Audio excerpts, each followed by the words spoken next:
virgindade de Maria, não sei. Eu vou entender até um certo ponto. Eu vou buscar entender, a fé vai iluminar minha razão, eu vou mergulhar nesse mistério, mas nessa vida, por mais que a minha razão entenda, mesmo depois de crer, eu nunca vou entender totalmente aqui. Então, Santo Agostinho me parece um pouco mais duvidoso ou mais teimoso que São Tomé. Não é que ele... Eu não digo que ele teria essa postura de dúvida, que ele supera o ceticismo, né? Ele sai do ceticismo, você entendeu? Só que ao mesmo tempo ele é profundamente realista, né? É a mesma coisa quando o pessoal diz, ele era muito pessimista, porque ele ficava falando do pecado humano, da miséria humana. Eu falo, olha, para mim não é que ele era pessimista, dizendo o ser humano é desgraça, tá tudo errado, vai tudo pro inferno. Não é isso. Ele era realista. Ele era realista dizendo o seguinte, ó, é o seguinte, Deus te criou bom e belo, ouviu o pecado, você se lascou, caiu sozinho, não levanta sozinho. Ou seja, sem Deus, sem a graça, você não vai conseguir. Você precisa ter... Tanto que ele vai bater muito, ele vai dizer, qual é o grande dilema, o conflito do ser humano? É o orgulho e a humildade. O orgulho e... A humildade. Ele fala, no fundo, o ser humano caiu por causa da soberba, por causa do orgulho. Essa coisa de achar que pode ser feliz sozinho, eu não preciso de Deus, entendeu? E por aí vai. Bom, se o caminho da queda do pecado foi o orgulho, movido por ele, o caminho do retorno é o caminho da humildade. É reconhecer que você é pequeno, é reconhecer que você não é autossuficiente. Ou seja, eu preciso de Deus. Eu não me basto. Entendeu? E aí, no fundo, ele é o que ele viveu, né? Tudo que ele passou, toda a trajetória, e ele também era bem vaidosinho e soberbinho, ele foi vendo a importância da humildade na vida dele, de reconhecer a própria finitude, as próprias fraquezas, a própria miséria, entendeu? A necessidade. Ele relata o que ele sentiu quando ele descobriu o quão pequeno ele era. Então, nas confissões, em vários momentos ele entra nisso. Né? Dá pra entender tanto no sentido da miséria, dos dele, conflitos. Sim, no livro onde ele narra fortemente a conversão religiosa, é no livro 8º, né? No livro 8º das Confissões, ele mostra que ele já era, ele estava muito angustiado, porque ele não aguentava mais. Tanta dúvida, entendeu? Essa coisa queria, mas já não queria. Era uma doideira. Aí ele está com um amigo, aí ele sai de perto do amigo, vai para uma árvore, e ele narra que ele chora copiosamente, compulsivamente. Né? Chora. Ele ouve a voz de uma criança dizendo toleleg, ou seja, tome lê, e aí ele interpreta aquela coisa, tome lê, no sentido como se Deus estivesse usando aquela criança para dizer, olha, pega a Bíblia e aí ele faz uma coisa parecida que Santo Antão tinha feito. Santo Antão ouve, de fato, um trecho do Evangelho, pega aquele trecho e interpreta que Deus está falando com ele. Santo Agostinho faz a mesma coisa. Ele ouve a voz da criança, entra tipo numa casa, num lugar, pega a Bíblia e abre ao léu. E aí cai num trecho de uma carta de São Paulo, né, dizendo para ele não ser escravo de paixões, de bebedeira, não sei mais o que, disso e daquilo, mas que para confiar em Cristo, para ter fé em Cristo. E ele lê aquilo e diz que, de fato, a partir dali ele realmente não só entendeu, né, mas é aquela história. Por isso que Santo Agostinho ele tem a questão da conversão intelectual, no sentido de que a mente dele foi tocada, foi iluminada, ele começou a compreender melhor as coisas. Mas, ao mesmo tempo, ele mostra que só isso não basta. Existe uma outra coisa em nós que é uma grande luta, que é a nossa vontade. Ou seja, se a graça tocar a inteligência, mas não tocar a vontade, lascou. Porque eu até entendo, mas eu não consigo querer, não consigo efetivar. Ou seja, parece que tem uma coisa que me amarra, que paralisa. Então ali você mostra claramente como a graça, ela não tocou só a mente, só a inteligência, tocou a vontade. A vontade foi movida, né? Ou seja, uma vontade fraca, paralisada, foi atingida pela graça. Foi restaurada. Tudo que ele traz nos escritos dele, na verdade, são experiências que ele viveu. É interessante isso. Eu diria que tem algo mais. Mas o que é legal aqui? Santo Agostinho é um dos autores onde, se você perguntasse para mim, professor, mas qual é as fontes, né? O que ele usa para escrever o que ele escreve? Bom, Bíblia. A Bíblia é uma das grandes fontes, com certeza ele cita, usa. Lógico, vai ter a interpretação dele, né? Então você tem a Bíblia, se carregar a Escritura. Tem um amor profundo pelas Escrituras. E conforme ele vai se convertendo, isso vai aumentando cada vez mais. Sim. Então a Bíblia, segundo a própria tradição cristã, então ele conheceu autores e textos do século I, século II, que vai ter uma influência sobre ele, ou próximo dele ali. Então, outros cristãos, né, outros autores da própria tradição, isso também ele usa. E ele teve um certo conhecimento da tradição filosófica, né? Ou seja, ele provavelmente, sei lá, teve contato como se fossem manuais de filosofia, né? Então ele conheceu algumas coisas do pensamento de Aristóteles, as categorias, por exemplo. O que ele deixa bem claro que ele conheceu foi texto de Plotino, que era um autor neoplatônico, tradição platônica, e ele reconhece isso nas Confissões. Ele fala como que, ao conhecer os livros dos platônicos, ao ler esses textos ajudaram muito ele. E ajudaram em que sentido? Porque até ali, Santo Agostinho padecia de um certo tipo de materialismo, de corporalismo, ou seja, ele achava que tudo que existia necessariamente tinha que ser uma substância corpórea. Até Deus. Se Deus existe, ele é algum tipo de substância corpórea. Lógico que vai dizer, professor, o que levou ele a pensar assim? É porque ele buscava a verdade pela exterioridade. Ele buscava a verdade pelos sentidos corpóreos. Então, quando você busca a verdade a partir de fora, você hipervaloriza a sensibilidade. Ao valorizar os sentidos corpóreos, você pode cair nessa coisa de que o espaço também ele é um substrato necessário para que as coisas existam. E é o que ele caiu. É o entendimento humano geral. Exato. Ele caiu. É isso que a gente tem. Então, só que aí, quando ele entra em contato com a tradição platônica ou neoplatônica, isso mexe com ele. Por quê? Porque a tradição platônica mostra que a realidade ela não se reduz ao que você vê, ao que você toca.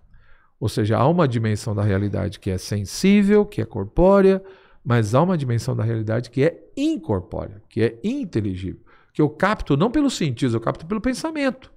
E, portanto, isso também, de uma certa forma, pode me levar a compreender que o pensamento não é uma coisa meramente corpórea. Ele é de natureza espiritual. Então, Agostinho entende isso e isso muda profundamente a sua perspectiva. Porque aí ele entende que não existe apenas o registro da exterioridade. Não existe só a via da exterioridade. Existe a via da interioridade. Ou seja, por um lado, pelos platônicos, ele vai descobrindo a importância do autoconhecimento, que é aquilo que já vinha desde Sócrates, etc., né? Conhece-te a ti mesmo, etc.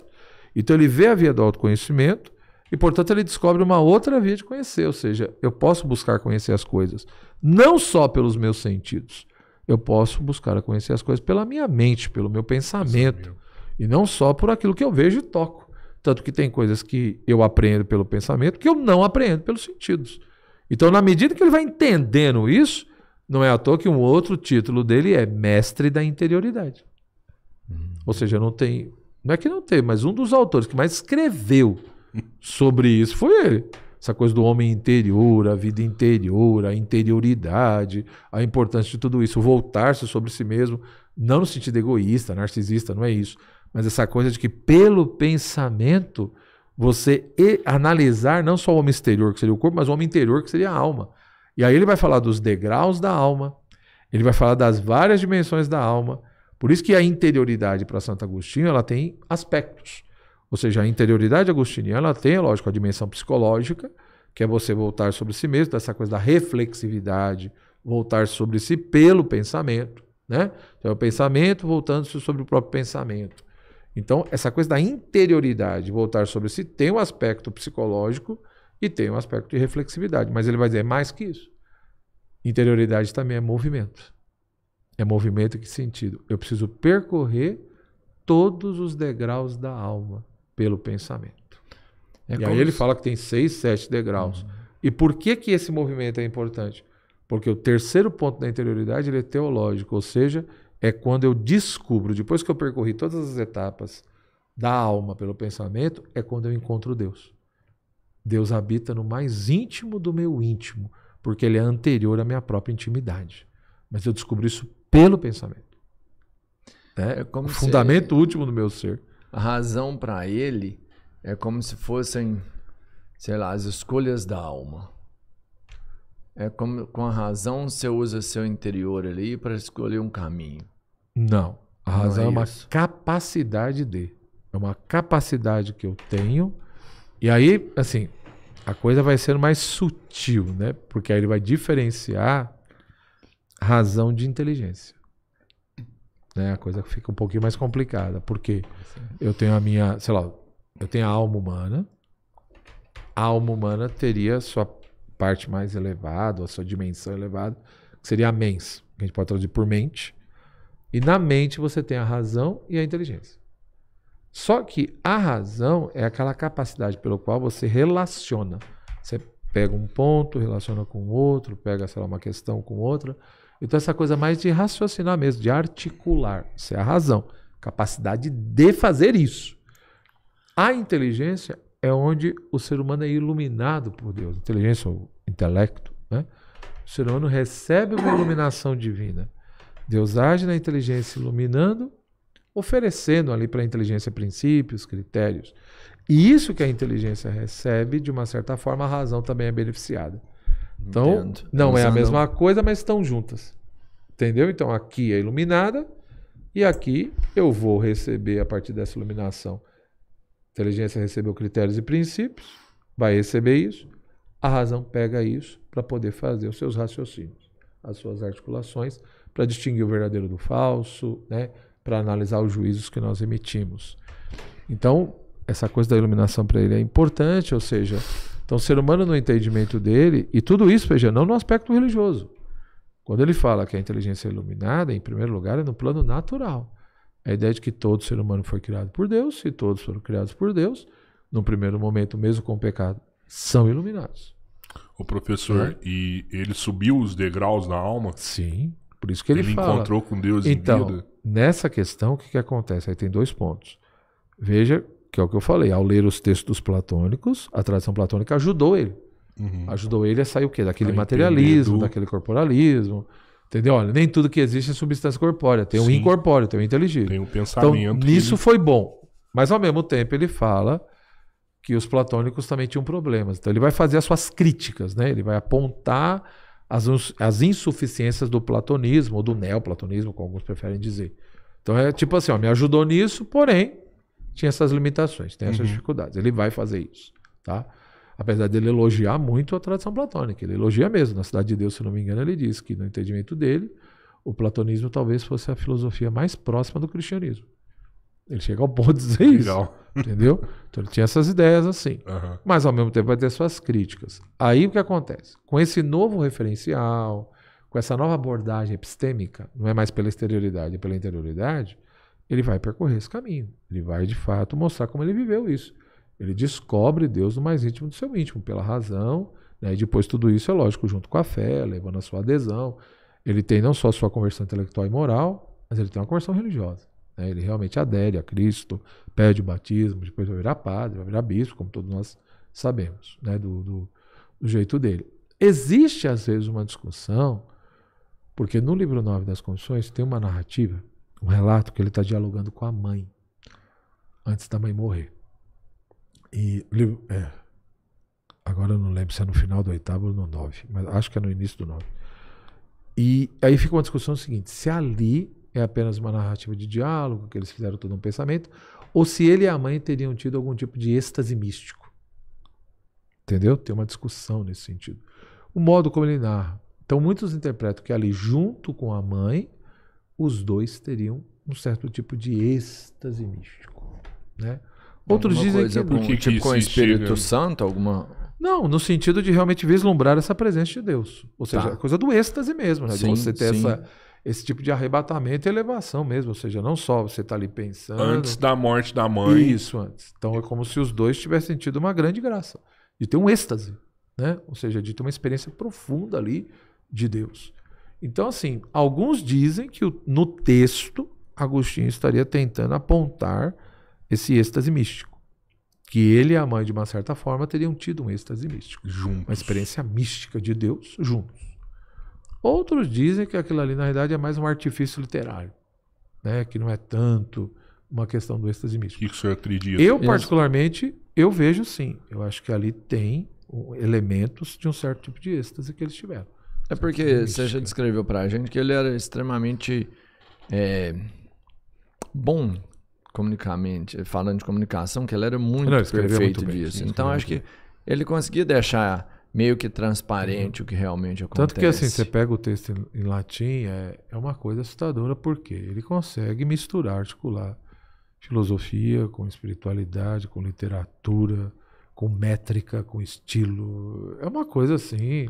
Por exemplo, dá um exemplo bobo. No livro 10º das Confissões, tem uma hora que ele vai narrando de um jeito, no sentido assim, nós perguntamos para as coisas que existem para encontrar Deus. Então ele vai interrogando, tipo, o mar, a árvore, entendeu? A montanha, sei lá. E aí é como se tudo fosse dizendo, nós não somos o que você procura. Nós não somos o que você procura. Então é lógico, quando ele diz que, sei lá, a montanha fala, o mar fala, não é falar no sentido de que tem uma boca, não é isso. Mas eles falam pelo seu modo de existir. Eles falam pela sua estrutura. E o ser humano é que tem que ter capacidade de ver isso. Mas eu digo, ele escreve isso de uma forma que é onde ele vai chegar à conclusão de que as criaturas falam. Né? Nós é que muitas vezes não conseguimos nem ouvir nem ver. Porque estamos perguntando errado, estamos tomando alguma atitude errada. Então as criaturas falam e louvam a Deus pelo seu simples existir. E o ser humano, que por causa do pecado, não consegue ver tudo isso. E tanto que ele vai dizer, por que tem gente que olha para o mundo, analisa as coisas e diz, Deus existe. Tem gente que olha para o mundo e diz, não, Deus não existe, tudo veio do acaso, tudo veio do nada, prova do acaso. Até hoje é assim, pode ver. Até hoje você tem briga e discussão sobre isso. Tem gente que fala, não, se você analisar o universo, se você analisar a estrutura do DNA, se você não sei o quê, você vai chegar à conclusão de que tem que existir uma inteligência superior. E tem gente que vai dizer, não, eu olho tudo isso, analiso tudo isso e para mim é um acaso, não consigo ver isso. Então é interessante, como lá no 5º século, Santo Agostinho já dizia, olha, no fundo, realmente, o mundo fala. As criaturas falam de Deus, elas louvam a Deus pelo seu existir. Ah, mas por que tem gente que não vê? Porque está perguntando errado. Porque a postura interfere. Ou seja, elas falam, mas eu não consigo ouvir. Será que Santo Agostinho usou alguma substância para estudar mais, assim, se aprofundar em algumas questões? Substância que sentido alucinógeno? Não sei, um cogumelo...